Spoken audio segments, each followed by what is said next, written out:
హైదరాబాద్ కూకట్పల్లిలో గంజాయి సేవిస్తున్న ముగ్గురు వ్యక్తులను పోలీసులు పట్టుకున్నారు. పక్కా సమాచారంతో ఎస్పోటీ పోలీసులు దాడులు నిర్వహించినట్టుగా తెలుస్తోంది. గంజాయి సేవిస్తుండగా సాహిల్, వికాస్, సుమంత్లను రెడ్ హ్యాండెడ్ గా పట్టుకున్నారు, అరెస్ట్ చేశారు. వారి నుంచి గంజాయి, 3 సెల్ ఫోన్లు స్వాధీనం చేసుకున్నట్టుగా తెలుస్తోంది. డీటెయిల్స్ మనకు హైదరాబాద్ బ్యూరో చీఫ్ రమణ అందిస్తారు. రమణ, ఈ గంజాయి బ్యాచ్ లపై కొంత పోలీసులు సీరియస్ ఫోకస్ పెట్టారు. దానిలో భాగంగానే ఎక్కడెక్కడైతే ఈ పాయింట్స్ ఉన్నాయి, ముఖ్యంగా ఫ్లైఓవర్లు, ఆ ఫ్లైఓవర్లతో పాటు పాత భవనాలు, ఇలాంటి ప్లేసుల్లోనే ఈ ముఠాలు అడ్డగా పెట్టుకుని అక్కడ ఈ గంజాయి సేవిస్తూ మర్చిపోయే వాళ్ళకి న్యూసెన్స్ చేయడం ఇలాంటివన్నీ కూడా చేస్తూ ఉన్నారు. ఈ క్రమంలో కైట్లాపూర్ సంబంధించిన ఫ్లైఓవర్ బ్రిడ్జ్ కింద చాలా రోజులుగా గంజాయి బ్యాచ్లు గంజాయి సేవిస్తున్నట్టుగా సమాచారం ఉంది. దానిలో భాగంగానే రైడ్ చేసినటువంటి పోలీసులు ఒక పక్కా సమాచారంతో అక్కడ ఎవరైతే గంజాయి సేవిస్తున్నారో సాహిల్, వికాస్, సుమంత్లను అరెస్ట్ చేసి బాలనగర్ పోలీసులకు అప్పగించారు. మొత్తం వారి దగ్గర నుంచి గంజాయితో పాటు సెల్ ఫోన్ కూడా స్వాధీనం చేస్తున్నారు.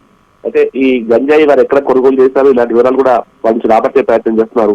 ఒకవైపు గంజాయి బ్యాచ్లు, ఆ తర్వాత అంటే ముఖ్యంగా న్యూ ఇయర్ కూడా ఉంది కాబట్టి, అంటే 31st వేడుకలు కూడా ఉన్నాయి కాబట్టి వాటికి సంబంధించి కూడా కట్టడి చేయాలి కాబట్టి దానిపై కూడా కొంత ఫోకస్ పెట్టి ఈ వరుస దాడులు చేస్తున్నట్లయితే పోలీసులు చేస్తున్నారు. ఎక్కడ గంజాయి సంబంధించి ఈ విధంగా సేవించినా కూడా వారికి సంబంధించి కఠిన చర్యలు ఉంటాయి కూడా ఇప్పటికే పోలీసులు హెచ్చరికలు జారీ చేశారు.